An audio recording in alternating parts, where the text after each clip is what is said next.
Boa noite! Estamos aqui no canal do Brasil Jurídico para fazer essa live falando de um tema bem diferente. Vamos esperar um pouquinho, esperar o Instagram anunciar a audiência que a gente está aqui e as pessoas irem entrando aos poucos.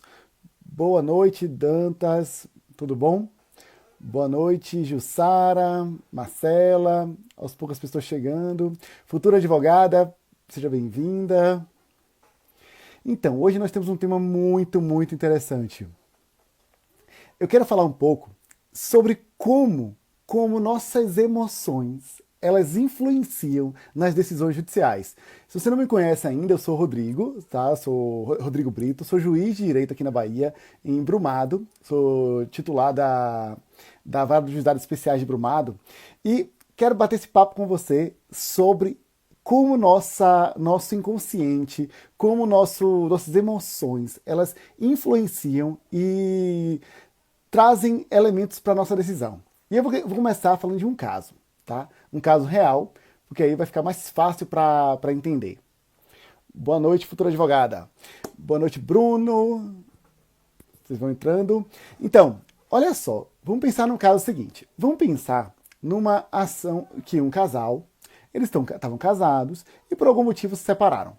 Teve a ação de divórcio. Na ação de divórcio, o cônjuge homem se comprometeu a pagar uma pensão para os filhos e uma pensão para a ex-esposa, porque ela trabalhava, mas ela deixou de trabalhar para o casamento. E ele se comprometeu a pagar essa pensão. Então ele pagava ali mensalmente a pensão dos filhos e a pensão para a ex-esposa. Tranquilo. Depois de algum tempo, depois de 3, 4 anos pagando a pensão, e eu falei que o homem está pagando para a mulher, mas aqui tanto faz, tá? Podia ser o contrário a história também, tranquilamente. Mas aí depois de 3, 4 anos, o marido resolve entrar com ação de exoneração de alimentos para que aquela mulher para ele deixasse de pagar aquela pensão. E aí nós temos aqui alguns pontos. Olhem só, quando você está ali pagando a pensão e você entra com a ação de exoneração, o juiz vai avaliar o quê? Primeiro, a gente está falando da pensão para a mulher. O juiz vai avaliar o quê? Primeiro, essa pensão é temporária. Primeiro ponto que ele vai avaliar é essa pensão que é paga para o ex-cônjuge, ela é temporária. Ela não vai ser uma pensão eterna, salvo quando as pessoas são mais velhas, já tem um caminho muito longo, mas se eles são jovens, têm capacidade de voltar ao mercado de trabalho, têm condições de voltar a trabalhar, essa pensão é temporária. Então a primeira possibilidade que o juiz tem é de exonerar a pensão. Outra possibilidade é o juiz dar mais alguns anos, dar 2, 3, 4, 5 anos. E aí eu queria que vocês pensassem comigo, o que é que vai fazer? Qual é o elemento que vai ser decisivo para que o juiz exonere essa pensão, dê mais 3, 4 anos ou dê mais 5 anos? Qual é o elemento jurídico que vai fazer ele tomar essa decisão? Aqui, no fundo, não existe nenhum elemento objetivo, concreto, que possibilite essa decisão. Aqui vai para um elemento abstrato, um elemento subjetivo, um elemento que não é palpável. Como é que você vai decidir se você vai exonerar aquela pensão, dar mais 2 anos ou 5 anos? Isso, você não tem um elemento concreto que te dê isso. E como é que se toma essa decisão? Aí é que eu quero compartilhar com vocês. Quando a gente está na infância, desde o útero até mais ou menos 5, 6, 7 anos de idade, nós vivemos algumas experiências. E essas experiências vão desenvolvendo crenças na gente, os nossos valores, nossos critérios dos valores, memórias, traumas, dores. E quando a gente vai vivendo isso, a gente vai criando uma percepção de mundo. E aí, diante dessa percepção de mundo, é que esses elementos subjetivos da decisão, eles vão sendo preenchidos. Só que isso quem faz é a nossa secretária interna. O que é a secretária interna? São os processos automatizados no nosso cérebro. Então, essa secretária interna vai trazer informações, completa as informações e a gente decide. Eu vou explicar como isso funciona daqui a pouquinho. Antes eu quero te dar outro exemplo. Você sabia que quando você conhece uma pessoa, se você conhecer uma pessoa hoje, você leva de 4 a 7 segundos para definir se você gosta dela ou não? E aí você veio me dizer que essa decisão, ela é racional. Não, não é. Quem vai decidir se você vai gostar daquela pessoa ou não é sua secretária interna. Esse elemento do cérebro que está ali, que automaticamente toma suas decisões para você. E detalhe, depois que você decide que se gosta ou não de uma pessoa, existe um processo chamado efeito halo. Esse efeito halo, ele é quando você gosta de uma pessoa, você tende a acreditar que tudo que ela faz os erros dela são minimizados, você tende a minimizar os erros dela, acreditar que o que ela faz é mais certo. E quando você não gosta de uma pessoa, você tende a fazer o processo contrário, você tende a achar que você é mais rígido na análise. E aqui eu trago para vocês o exemplo real da política. Se você for olhar quem é de esquerda, quem tem valores de esquerda, quando olha para Lula, tende a minimizar os defeitos de Lula. E quem é de direita, quem tá ali, gosta de Bolsonaro, gosta da direita, tende a minimizar os defeitos de Bolsonaro. E todos dois têm coisas boas e coisas ruins, todos dois. Mas a gente tende a fazer esse processo através do efeito halo. Também é nossa mente. E aí vamos voltar para o exemplo que eu estava trazendo do casal. Então o casal ali se separou e o juiz vai decidir. Olha só, se na experiência do juiz, não só do juiz, tá, de qualquer pessoa, advogado, promotor, lá na infância, quando a gente olha para essa experiência da criança, ela vai ver o pai e a mãe. Quando ela vê o pai e a mãe, um deles dois tende a ser mais forte e outro mais fraco. Um tende a dominar a relação e o outro ser dominado na relação. Um tende a ter, por exemplo, o dinheiro, trazer o dinheiro para casa e às vezes dominar por causa desse dinheiro. E às vezes o outro, que não traz o dinheiro, tende a ser dominado. Ou até o contrário. Às vezes a pessoa traz o dinheiro e o outro não traz o dinheiro, mas domina, manda na relação. E aí quando a criança vai vendo essa relação de pai e mãe, ele vai tendo suas primeiras interpretações sobre força e fraqueza. E às vezes ele fala, meu pai é forte, meu pai tem dinheiro, mas meu pai domina minha mãe e faz minha mãe sofrer porque ele é mais forte. Então quem é mais forte domina quem é mais fraco. Primeira percepção possível. Segunda percepção possível. Meu pai tem dinheiro e ele não domina a relação. Quem manda a relação é minha mãe. Então minha mãe ela é mais fraca financeiramente, mas domina. Então ela tende a se aproveitar do esforço financeiro de meu pai. Então ele começa a ver a mãe como aproveitadora e o pai como aquela pessoa que está sendo aproveitado. E aí, a partir dessas percepções que ele vai ter na infância, ele projeta isso nas relações futuras. Então, quando ele olha para aquele homem que estava pagando a pensão e aquela mulher que estava recebendo a pensão, ele pode ter a primeira visão que é o homem tem um dinheiro e está querendo se aproveitar da mulher, deixar de pagar, deixar ela abandonada, deixar de pagar a pensão dela. Ele está querendo se aproveitar para levar benefício. Primeira percepção possível. Segunda percepção, isso fica no inconsciente, tá? É a secretária interna que traz essa informação e a gente nem percebe que essa informação está lá. A gente nem questiona.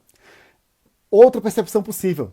A mulher, se a percepção dele foi que o fraco se aproveita de quem tem dinheiro, ele pode pensar agora, projetar. Então essa mulher, ela está se aproveitando do dinheiro do marido. Se o juiz tiver uma percepção de força e fraqueza vinculada à primeira situação, ele tende, ou seja, entender que o marido está se aproveitando da mulher, o marido é o forte e a mulher é o fraco, ele tende a postergar a pensão. Então que ele vai tender a dar um tempo maior. Se, por outro lado, a percepção do magistrado for o contrário, ele entender que o fraco ali está se aproveitando de quem é forte, ou seja, ele projetar isso, ele tende a exonerar os alimentos ou colocar um tempo menor de pagamento dos alimentos. Então, essas experiências que a gente vai tendo na infância, na adolescência, elas influenciam diretamente na decisão. E por que é importante a gente saber disso?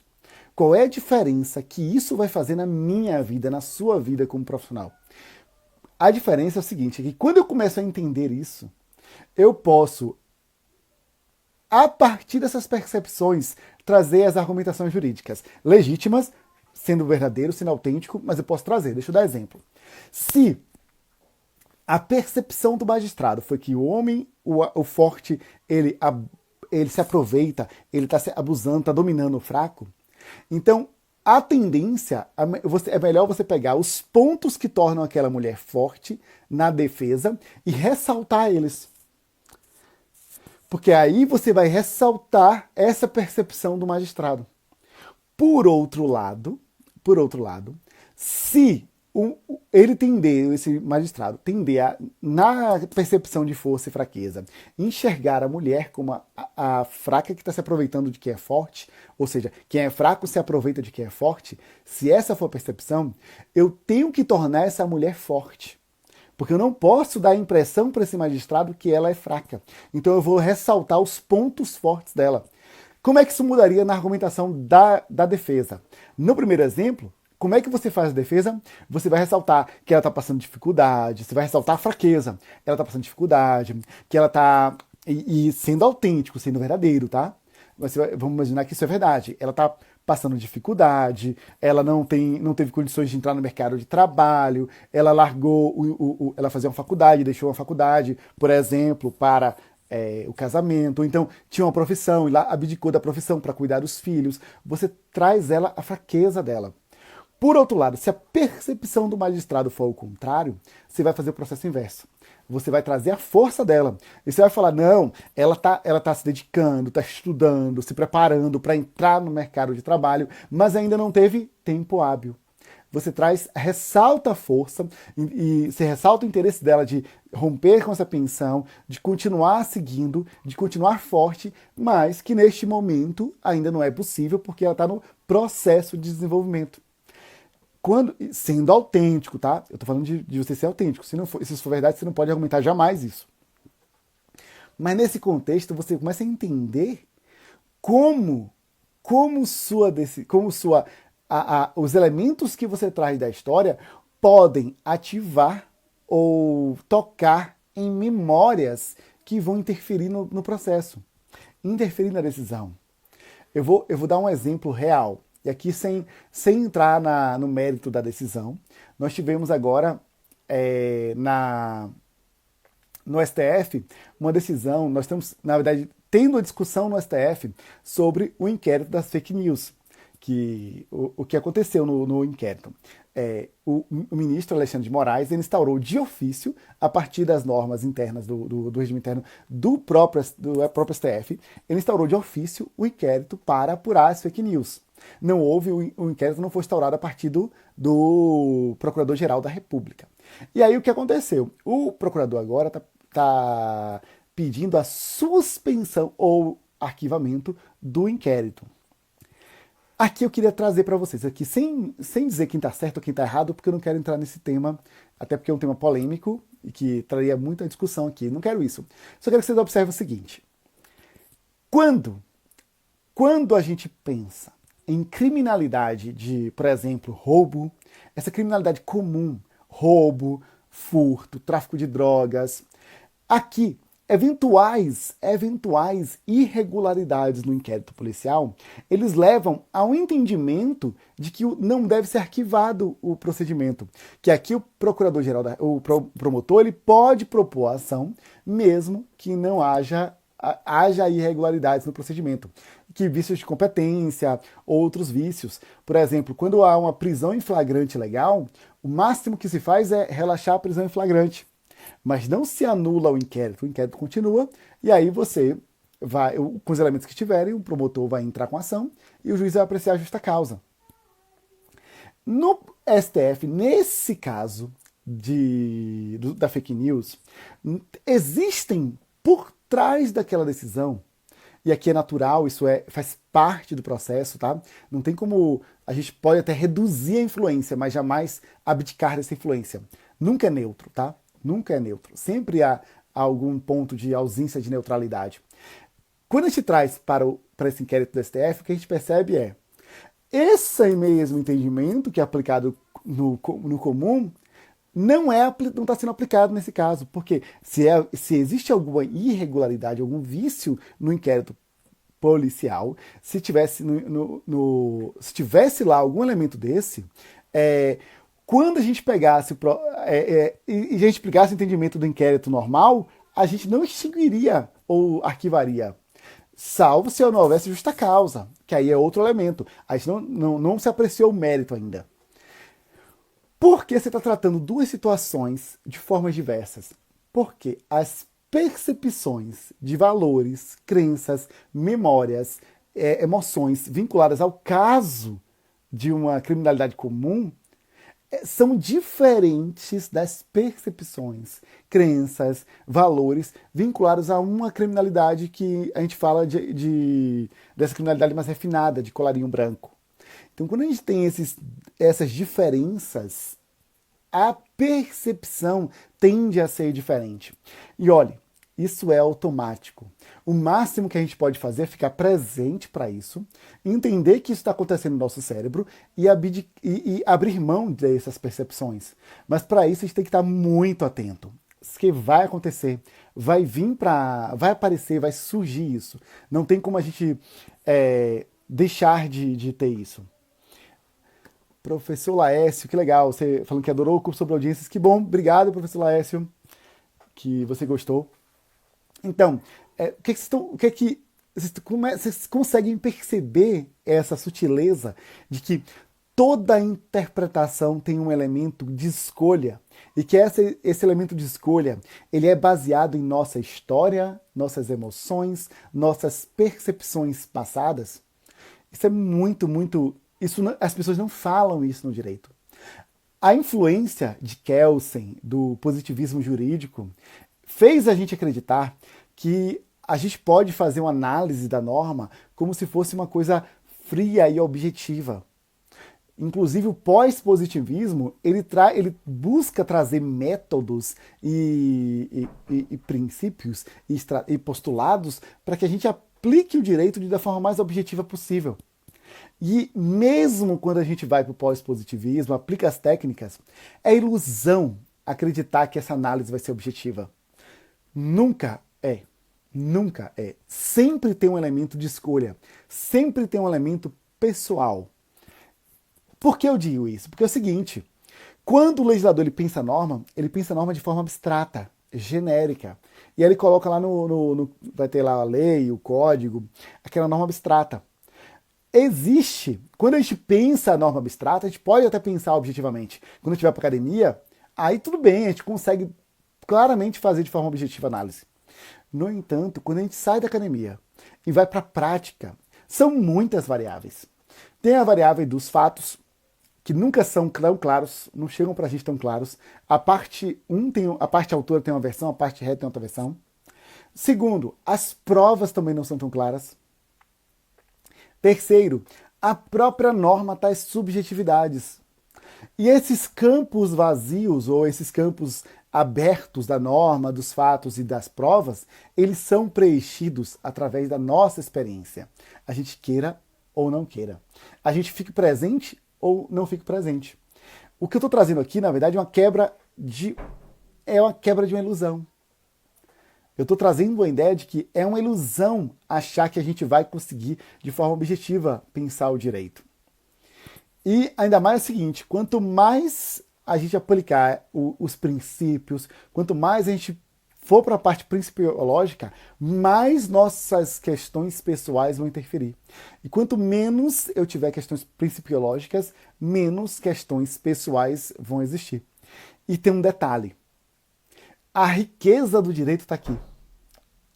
Isso é muito interessante. A riqueza do direito está exatamente nessa possibilidade das subjetividades. Porque se fosse para aplicar de forma objetiva, os computadores fazem melhor do que a gente. Mas a gente tem essa possibilidade de trazer essa riqueza para a norma, para a aplicação do direito. Então, influencia, a gente queira ou não. E eu queria trazer aqui, existem 3 elementos básicos que influenciam. 3. Primeiro, o modo como eu vivenciei a minha primeira relação de ruptura. Isso é muito importante, porque isso aqui é técnica, tá? Primeira relação de ruptura, o quê? Primeira perda que eu tive. Qual foi a minha percepção sobre isso? Então, quando eu tive uma perda, qual foi a percepção que eu tive sobre isso? A primeira interpretação que eu tive sobre perda, eu tendo a projetar em todas as quebras de relações, em todas as rupturas, em todas as perdas. Então vamos dar um exemplo real. Às vezes, o magistrado, o advogado, aqui não importa, tá? Todos somos pessoas. Ele está ali pegando um caso de uma quebra de contrato. Quebra de contrato é ruptura de relação. Quando ele vê aquela quebra de contrato, aquela ruptura de relação, ele vai o que vai estar lá no inconsciente dele, no subconsciente dele, projetando, é a primeira relação de quebra ou ruptura que ele teve. E às vezes a primeira relação vem no útero. Porque às vezes tem um feto lá, ele é fecundado e aí o feto morre, ou então é abortado, ou então ele teve um irmão gêmeo que não vingou, ou até ele teve irmãos gêmeos anteriores que a mãe, na hora que está no parto, ali lembra e acaba trazendo essas informações para o bebê. E aí quando o bebê sente e percebe isso, ele vai projetar. E aí vamos lá, vamos imaginar qual foi a primeira percepção. Ele teve lá. E aí, na hora que ele entrou, ele sentiu um irmão, e esse irmão foi abortado. Ele percebe o seguinte: eu estava ocupando muito espaço no útero. Se eu ocupasse menos espaço, talvez meu irmão vivesse. Então a gente tem que ocupar menos espaço possível para que os outros vivam.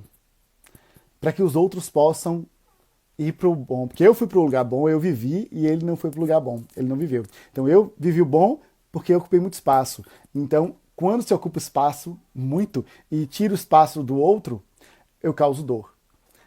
E aí vamos para as relações de direito civil. Vamos imaginar que as normas estão ali. E por algum motivo, ele viola uma norma, o que gera a relação de ruptura. O que acontece é que aquele que violou a norma, ele invadiu, ele ocupou muito espaço. Ele invadiu o espaço da outra parte. Ele invadiu a esfera de obrigações, direitos e deveres da outra parte. Isso é projetado na hora. Então a outra pessoa vai sentir aquela mesma dor que eu senti lá atrás. Quando eu tenho culpa e essa relação aqui me deixa culpado. Então eu quero resgatar isso. E aí fica uma vontade consciente de proteger quem sofreu a ruptura nessa relação de contrato. Claro que quanto mais critérios objetivos de análise, menos subjetividade, ou seja, quanto mais jurisprudência, quanto mais norma, quanto mais objetiva for a norma, mais clara a norma, quanto mais as provas estiverem claras, menor o espaço de subjetividade. No entanto, quanto menos clareza na norma, quanto menos clareza nas provas, quanto menos os fatos estiverem claros, maior o campo de subjetividade. Então, observe que nossas experiências estão ali, nos influenciam e a gente queira ou não, vai estar ali movimentando o nosso inconsciente, movimentando nossas decisões, ok? Se vocês tiverem alguma dúvida, se quiserem perguntar alguma coisa, podem botando aqui no chat, tá? Porque a gente eu ia adorar trocar ideias e trocar informações com vocês, porque eu acho que esse tema é um tema que não se fala no direito, é um tema que as pessoas não comentam, mas faz toda a diferença na hora do julgamento. E quanto mais consciente a gente tiver disso, quanto mais percepção a gente tiver disso, maior nossa capacidade, primeiro, de deixar que nossos traumas, nossas dores e nossas questões influenciem a decisão. E mais fácil vai ser também eu trabalhar para que isso não afete, se eu tiver como advogado, eu trabalhar para que isso não afete o juiz. E que aí eu possa ganhar o processo. Sabe aquela sensação de que, eu tenho certeza, se você advoga, em algum momento você teve essa sensação. Você conversou com o seu direito, com o seu cliente. Você tinha certeza que seu cliente tinha razão. Tinha certeza. E aí você vai, propõe a ação, faz tudo certinho, faz o inicial bem feita, faz os recursos bem feitos, faz as provas, faz tudo direitinho. Mas chega na hora, o juiz julga improcedente o seu pedido. Já aconteceu com você? De você ter uma improcedência dessa? E aí você ainda fica indignado. Meu Deus, o que aconteceu? Por que eu perdi esse processo? Não tinha como perder esse processo. E aí ainda às vezes critica o juiz, critica critica a outra parte, critica todo mundo. E não percebe que o seu modo de ver o mundo é diferente do modo de ver o mundo que o juiz tem. O seu modo de ver o mundo É a partir das suas crenças, dos seus valores, da sua história. Na sua história existem traumas, dores, emoções, memórias que estão ali condicionando suas interpretações. Da mesma forma, na cabeça do juiz tem uma outra história, que também traz dores, percepções, sentimentos, emoções, que também vão influenciar a percepção dele. E aí, quando esses dois mundos se juntam, eles não se comunicam. Porque você fala uma coisa, mas ele escuta a outra. Você fala uma coisa aqui, mas essa percepção de mundo ele não tem igual a sua. Então ele vai ouvir e vai entender outra. E aí, diante dessa falha nessa comunicação, o que acontece é que você acaba tendo uma improcedência do pedido. E aqui, claro, cabe ao magistrado ter o maior cuidado em tentar ir para o mundo do outro, tentar entender a história do outro, mas existem limitações. Eu não consigo entender uma história se eu nunca tive pelo menos uma percepção dessa história em algum momento. Não dá para... O meu modo de pensar, o seu modo de pensar são diferentes. Então, quando você vai fazer uma defesa, vai fazer uma petição inicial, vai fazer qualquer ação, você tem que pensar o processo não a partir da sua cabeça, mas a partir da cabeça do magistrado. Porque quando você consegue sair da sua percepção e ir para a percepção do outro, aí você consegue se comunicar com esse outro. Por isso que eu estou falando tanto dessas percepções emocionais. Porque o mundo, o advogado agora, que queira realmente se destacar, porque advogados técnicos nós temos milhares. Todo ano estão formando milhares de advogados.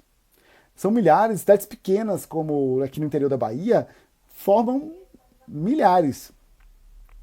E o que está diferenciando os advogados é essa capacidade de ter agregar outros conhecimentos ao direito.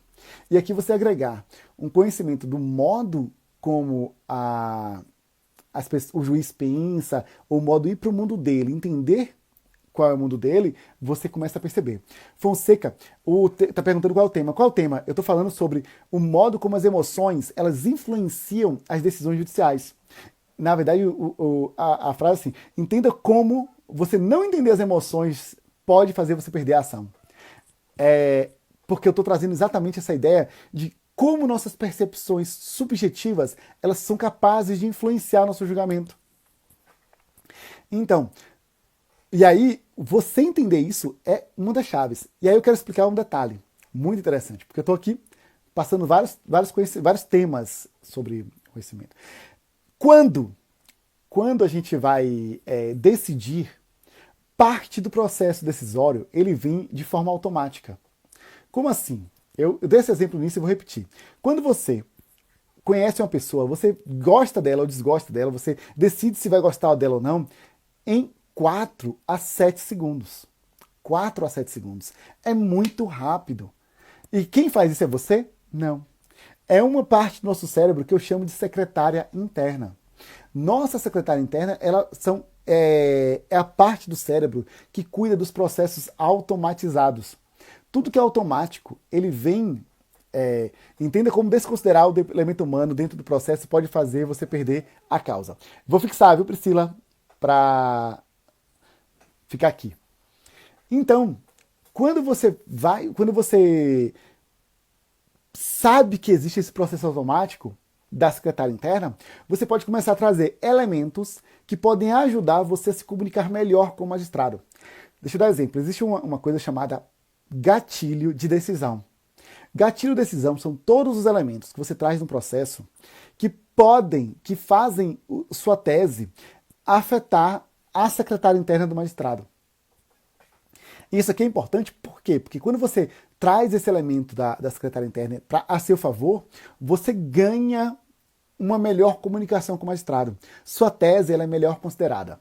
E deixa eu dar exemplos reais aqui de gatilhos de decisão. Olha só, quer ver o primeiro gatilho? Esse é muito óbvio. Eu vou trazer primeiro um óbvio, porque a partir do óbvio a gente vai passar para os mais complexos.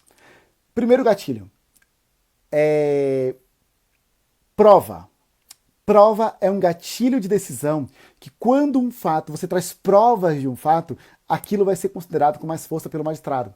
Isso é de forma automática, tá? E também de forma consciente. Prova é óbvio.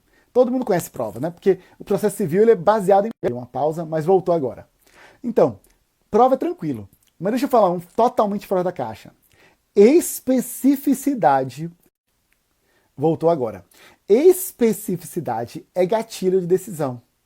Como assim, Rodrigo? O que é especificidade? Me explica isso. Olha só. Se você vai fazer uma petição inicial ou uma defesa, quanto mais específico se for seu argumento, mais força ele vai ter. Quanto mais especificidade, mais clareza, mais detalhes você tiver naquele argumento, mais força ele vai ter. E muitos advogados, em suas petições, esquecem completamente de ser específicos. Deixa eu dar um exemplo. Vamos imaginar que você entra com ação contra o banco, porque foi descontado, foi debitado em sua conta o valor de R$ 2.000 indevidamente. Então, houve um débito indevido, e por causa desse débito indevido, você deixou de pagar ou ficou com a conta em aberto, e você ficou como devedor. O que é que os advogados eles fazem na petição? Em regra, não são todos, tá? Mas a maioria faz o seguinte, relatam que houve desconto devido, trazem as normas de direito do consumidor, que quem atua no juizado ou na parte consumidor conhece de có e salteado. E aí, na hora que vai falar, fala assim, ele inclusive não conseguiu pagar as contas porque não, ou então ficou devendo porque não, por causa do desconto devido. E pronto, para aqui. Isso é um argumento bom, mas não tem especificidade. Quando você traz especificidade, você vai assim, ó.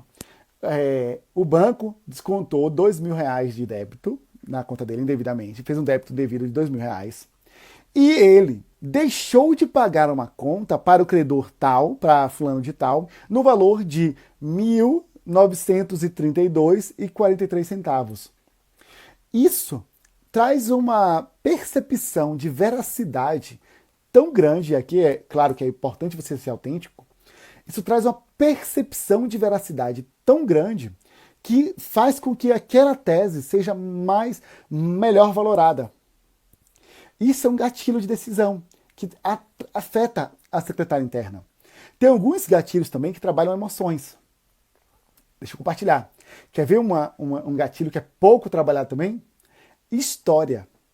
A história, ela é fantástica para as petições, quanto mais história você trouxer, mais força sua petição ganha. E aqui não é para inventar histórias ou ficar contando histórias que não tem nada a ver, não. Contar histórias vinculadas aos fatos, ao que aconteceu. Mas às vezes também a gente fala sem contar a história. Por exemplo, vamos imaginar que a pessoa sofreu um dano moral porque teve seu nome negativado. E aí você vai falar assim, a pessoa teve o nome negativado, foi fazer uma compra e não conseguiu comprar porque o seu nome estava negativado e ele teve uma bala no seu crédito, que é a indenização. Objetivo, claro, muito tranquilo. Isso aqui não tem nenhum erro técnico. Vou melhorar? Vamos lá. Você conta a história que ele foi negativado e que aí ele foi para a loja tal, em tal dia, em tal momento, chegou lá, ele foi comprar tal produto, e aí teve negado, sentiu isso, sentiu aquilo, passou tal vergonha, e você detalha a história. Tenho certeza que a segunda petição vai ter um impacto bem maior do que a primeira. A primeira, em que você não traz a história, ela é mais seca, causa menos emoções. A segunda, ela traz um conteúdo mais emocional. Isso muda completamente a percepção sobre o caso. Tá? E aqui eu não estou dizendo que talvez que vai fazer milagre, tá? Talvez você ganhe até mesmo a quantidade de indenização, mas a petição fica com outro nível. Outro nível. Tenha certeza que a tendência de você ganhar uma indenização maior com a segunda é maior do que com a primeira. Porque você está trabalhando a emoção. E aqui fica muito claro que quando eu falo em emoção, eu não estou querendo dizer em você ser emotivo, ser romântico ou dramatizar a ação. Não é sobre isso. Mas é você ter noção de que cada coisa que você traz no processo vai gerar uma emoção no magistrado. Vai gerar uma emoção na outra parte que vai ler. Sempre tem emoção. o elemento subjetivo da decisão está lá, você queira ou não, você reconheça ou não, ele está lá. Então, quando você vem para uma petição, vem para um processo, desconsiderando esses elementos, aí Priscila colocou aqui, ó, não pode exagerar, não pode romantizar, Priscila, tem que ser técnico, porque você não precisa dramatizar, no sentido de criar um drama a partir daquela história. Basta você contar a história. Você pode ser até mais seco no contar a história, mas é importante você contar a história, porque tenha certeza que o primeiro caso em que você não conta a história, você é seco, você traz você desperta menos sentimentos. Quando você traz a história, ela vai despertar sentimentos independente de você dramatizar ou não. Porque isso talvez a pessoa não é para fazer a pessoa chorar. A ideia não é dramatizar, fazer um romance, entendeu? Mas você pode contar uma história de uma forma objetiva, tranquila, sem dramatização. Por exemplo, numa ação de danos morais em que uma pessoa vai numa loja e tem uma negativa, não pode comprar por causa disso, ela pode sim contar o que aconteceu, ela chegou na loja. Isso, inclusive, vai ajudar na hora do depoimento, que aí o juiz vai ter uma base para comparar, para analisar. Por isso que também precisa ser autêntico, para não cair na mentira.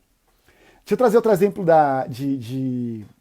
de gatilho de decisão. Nós temos vários. Tem um livro, Armas da Persuasão, de Cialdini, que ele fala muito dos gatilhos. Ele chama de gatilhos mentais, mas a gente está chamando de gatilho de decisão aqui porque está vinculado a decisão. Vamos lá. Quer ver um outro muito, muito interessante? Quando a gente vai para quando a gente vai para um restaurante, esse é muito interessante. Quando a gente vai para um restaurante, a gente não conhece, tem dois restaurantes, a gente não conhece nenhum dos dois. Olha para os dois, e um tá cheio e o outro tá vazio. Vamos imaginar que os dois são tão bonitos quanto, não tem diferença de estética, e aparentemente os dois estão limpos, só que um tá lotado e o outro tá vazio. Há uma tendência de a gente querer ir pro cheio. Pode até ser que a gente escolha o vazio, mas há uma tendência de nosso cérebro ter uma vontade de ir lá pro cheio. Por exemplo, ano passado, a gente estava em uma viagem, a gente chegou, foi na Itália, a gente estava nessa viagem, chegou no restaurante, e a gente tinha programado para ir para um restaurante X, no nosso programa. A gente sentou, e na frente do restaurante que a gente estava lotado de gente, tinha um restaurante muito cheio, tinha uma fila de espera que dava volta. A gente ficou com a vontade de ir naquele restaurante, falou, deve ser muito boa essa comida, a gente tem que ir lá. E a gente programou um outro horário para ir no outro restaurante. E esperamos a fila para comer lá. Era muito bom, realmente. Isso é prova social. Tudo que tem muito tende a ter mais credibilidade do que quem tem menos. E aqui eu vou trazer um caso concreto vinculado ao direito, porque eu falei um caso de restaurante, né? Mas vamos falar para um caso concreto. Eu julguei uma vez a ação que eu confesso que a prova social foi determinante na minha decisão. Era uma pessoa que viajou com o marido, foi para um resort no Nordeste, chegou no resort, salvo engano foi Recife, foi Fortaleza, perdoe, foi Fortaleza. Chegou no resort, eles pegaram o casal e convidaram para um evento que ia ter. O casal aceitou. Chegou no evento, era bebida de graça, tinha um show, tinha apresentação, dança, todo encantamento. E no final do evento, o pessoal do hotel vendia um pacote de time sharing, de multipropriedade. E aí, depois da pessoa ter bebido, depois da pessoa tá no encantamento, ali no auge das emoções, e ainda usava um elemento de escassez muito forte, porque aquela promoção só era válida se ele assinasse naquele dia. Se passasse aquele dia, não podia assinar mais. Diante disso, eles foram para lá e receberam as coisas e acabaram assinando o contrato. Quando chegaram em casa, na verdade, quando voltaram da viagem, chegaram em casa mesmo, eles perceberam que havia uma cláusula que você tinha que pagar condomínio mensal. Eles não sabiam que tinham que pagar condomínio. E aí eles perceberam que, tendo que pagar condomínio, toda a vantagem do negócio ia embora. O que aconteceu? Eles entraram com a ação, pedindo anulação, dizendo que havia um vício na vontade. que eles tinham sido induzidos a erro e tinham um vício na vontade. E aí, eles foram pro Reclame Aqui e pegaram vários depoimentos, várias reclamações de vários outros hóspedes que tinham passado pelo mesmo processo. Olha só, uma declaração no Reclame Aqui é prova? Não, não é prova. Mas era tanta gente, foram tantos depoimentos, foram tantos relatos, que aquilo pesou na hora da concessão, principalmente da liminar. Porque eu deferi a liminar nesse caso. Foi fundamental no deferimento da liminar. Eu considerei aquilo porque aquilo me deu uma tranquilidade, que eu percebia. Se está todo mundo reclamando, está todo mundo relatando isso, é porque tem alguma coisa errada aqui. É o mesmo raciocínio. Tem muita gente no restaurante, deve ser bom isso aqui. Tem muita... E é natural do ser humano isso, tá? Isso é prova social. Poucas pessoas, mas muito poucos advogados, muito poucos profissionais pensam nessas questões, o que eu posso acrescentar para tornar minha petição mais persuasiva. Olha que interessante. Tem mais, tem alguns autores que chegam a falar de 200 gatilhos de decisão diferentes que você pode acrescentar. Claro que eu estou falando aqui os mais fortes, os mais importantes. Quer ver outra? Razão. Razão é um gatilho de decisão fantástico. E eu vou trazer um caso real. Aconteceu o seguinte, era um aluno, ele estava na faculdade, fez uma pós-graduação. O aluno fez uma pós-graduação, e aí estava na pós-graduação, concluiu a pós-graduação, e aí demorou para pedir a expedição do diploma de pós-graduação.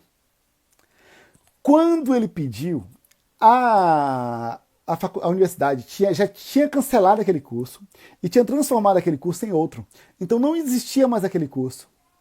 E aí a faculdade, porque não existia mais o curso, não quis emitir o diploma para ele. A faculdade, nesse caso, quis que ele completasse a grade do outro curso, fizesse uma prova, fizesse mais algumas matérias, fizesse alguns trabalhos, e aí receberia o diploma do outro curso que foi migrado. Beleza. O advogado fez uma petição inicial. Tá bem feita, tá? Não tem crítica nenhuma aqui a ele. Fez a petição inicial e propôs a ação. Quando eu olhei a petição inicial relatava o caso, falava que a parte cursou a universidade, que a pós-graduação, que o diploma foi indeferido, que a faculdade não estava dando deferido, ele tinha completado a grade, ele tinha direito ao diploma. E aí pediu a liminar para que fosse deferido o diploma. Quando eu olhei essa petição, eu até eu percebi, tinha um certificado de conclusão de curso, mas na petição não explicava a razão por que tinha sido indeferido o diploma. A razão, o porquê, é gatilho de decisão. Quando eu não vi uma razão para aquele comportamento, eu falei, tem uma coisa estranha aqui. Eu desconfiei de alguma coisa que poderia ter ali, que eu não sabia o que era ainda. E aí eu tive uma tendência a negar a liminar. Só que aí lá nas últimas páginas eu vi um e-mail, e a primeira percepção foi de ler, eu falei assim, não vou dessa liminar, eu estou inseguro aqui, eu não tenho um elemento para decidir, falta... Por que não indeferir? Isso aqui não tem razão para isso aqui. E aí você desconfia se aquilo é verdade pela falta de razão. E aí quando chegou no último documento tinha um e-mail que o advogado juntou, mas não colocou na petição inicial, em que a faculdade dizia que o curso tinha sido extinto e que por isso estava disponibilizando o outro para ele ter o diploma. Quando eu olhei aquele último e-mail, eu entendi o que tinha acontecido, entendi a razão do diploma ter sido negado, e aí depois que eu tive a razão o porquê, eu fui e deferi a liminar.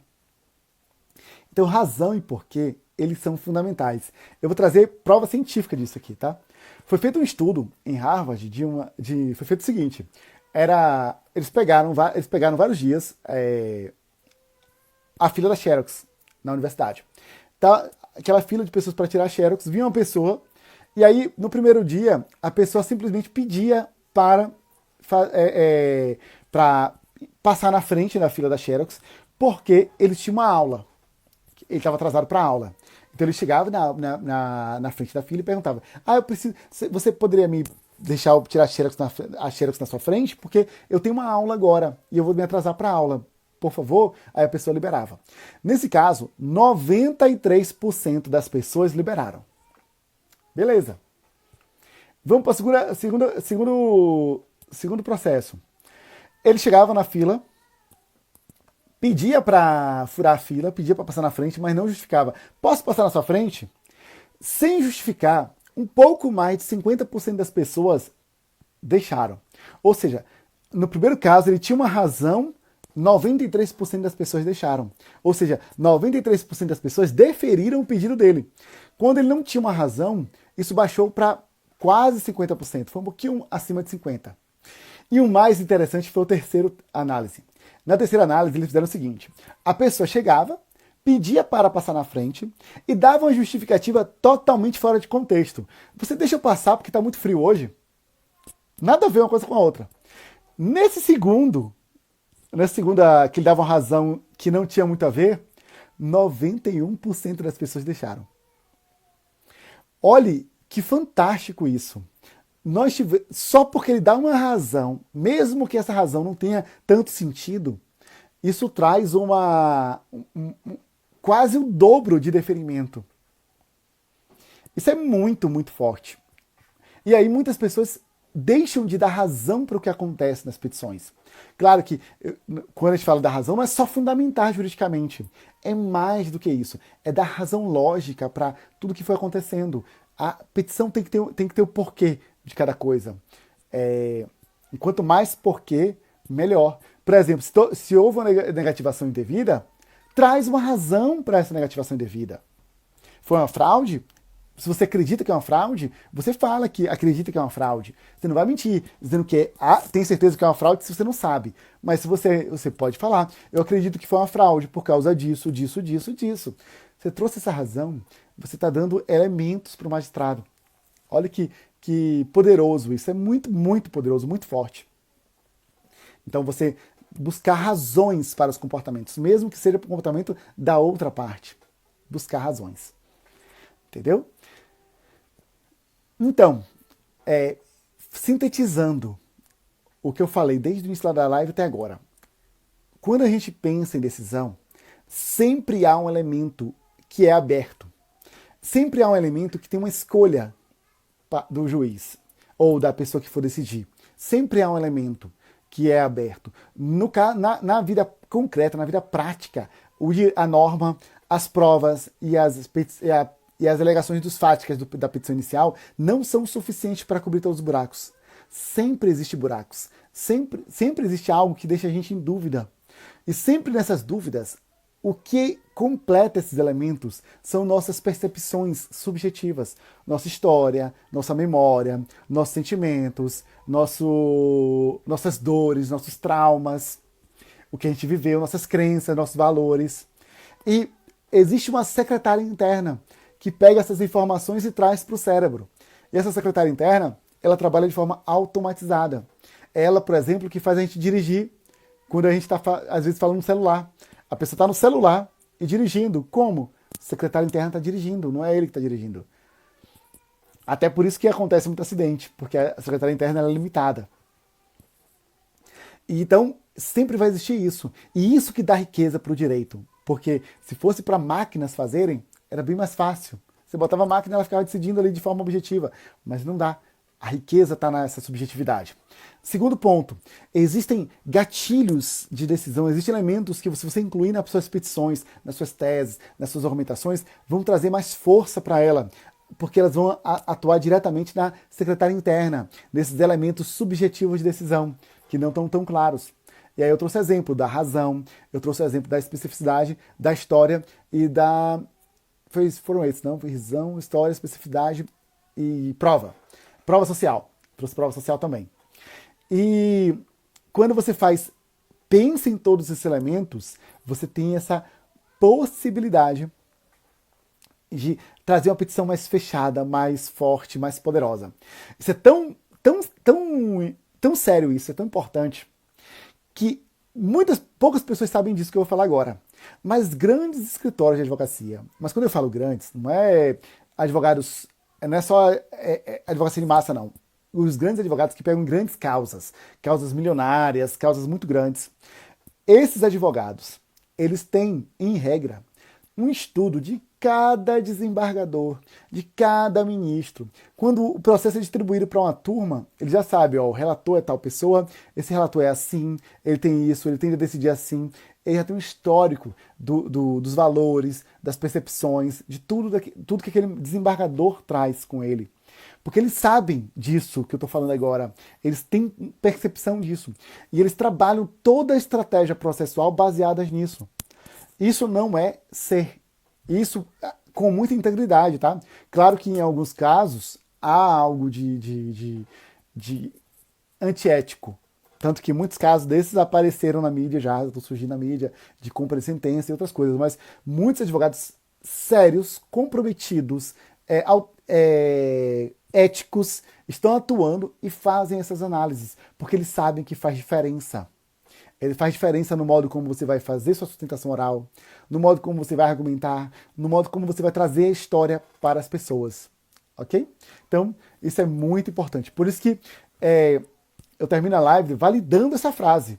Desconsiderar o elemento humano, se você desconsiderar esse elemento humano, se você desconsiderar as emoções, se você desconsiderar a nossa história, a história de cada um dentro do processo, você tem grande possibilidade de perder esse processo.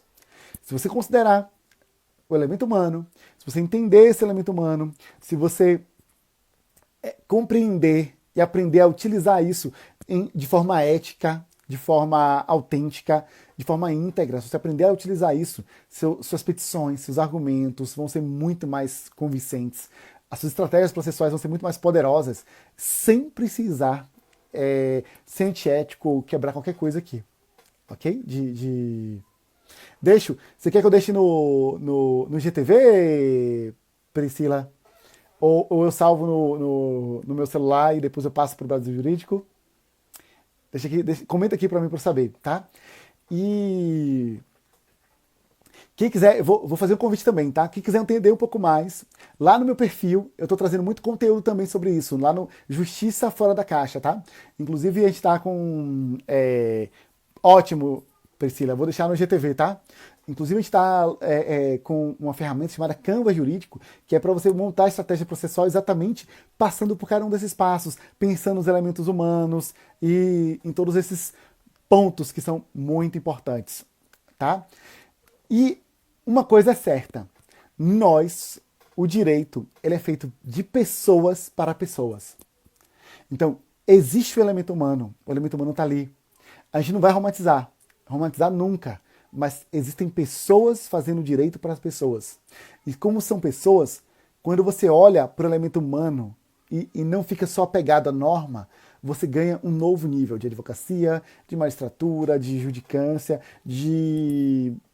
do Ministério Público também, como qualquer profissão. Você ganha... a Priscila compartilhou aqui, ó, Justiça Fora da Caixa. Me sigam, vão lá, acompanhe nossos conteúdos. Nós estamos com a programação de lançar 15 vídeos por mês. Ou seja, cada dia sim, dia não, a gente vai estar lançando um vídeo novo no nosso canal. E nós vamos fazer pelo menos um conteúdo mais denso, maior, pelo menos de 4 a 8 vezes por mês também. Então a gente vai produzir muito conteúdo lá, trazer muita informação, muita coisa para vocês. E vou vir aqui mais vezes, tá? A gente vai ter a semana que a gente vai falar de petições iniciais, de petições. Eu vou participar aqui com a Grazi, com a Rafa e com outros professores. Então a gente vai ter muita coisa para compartilhar, muito conteúdo para compartilhar. Eu tentei, nessa live aqui, trazer muito conteúdo do que a gente está pregando, defendendo lá de Fora da Caixa, que é exatamente esse elemento humano. Talvez tenha sido muita informação, mas vá por parte, passo por passo, que isso vai fazer diferença na sua advocacia, vai fazer diferença no modo como você vai pensar o direito e até nas relações com o cliente. Porque no momento em que você entende como a gente funciona, como os juízes, os promotores, os advogados, todos funcionam, você vai entender como o seu cliente funciona e vai poder atender melhor a necessidade dele também. Beleza? Alguém tem alguma dúvida? Quer fazer alguma pergunta? Quer deixar algum comentário aqui? Quer deixar a sua percepção? O que você achou? E aqui pode ser sincero. Você achou que eu falei alguma bobagem ou que isso não faz sentido? Deixa aqui, até para eu entender porque qual é a barreira que a gente teve para deixar clara a mensagem para você. Se não, se você achou incrível, achou diferente, fora da caixa, também comente aqui. E se teve uma dúvida, também comenta, tá? Priscila, obrigado pelo convite, tá? Voltarei, a gente volta agora dia 15, né, na semana da petição. E é isso. Um grande beijo para vocês. Vou salvar no IGTV. E aí quem não viu agora vai ter a oportunidade de ver depois. Grande beijo.